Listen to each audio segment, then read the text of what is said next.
ఎటువంటి పరిస్థితుల్లో ఎంతమందో బలిదానం అయ్యి ఆ స్టీల్ ప్లాంట్ తీసుకొచ్చి విశాఖపట్నాన్ని ఉక్కు నగరంగా పిలిచారు.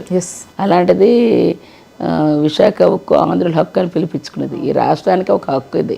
మాకు ఎటువంటి పరిస్థితుల్లోనే దాన్ని నవరత్నాల్లో ది బెస్ట్ స్టీల్ ప్రోడక్ట్ చేసినట్టుగా ప్రొడ్యూస్ చేసినట్టుగా ఇవ్వాలంటే కోల్ మైన్స్, క్యాప్టివ్ మైన్స్ దానికి కావాల్సింది ఇవ్వాలి.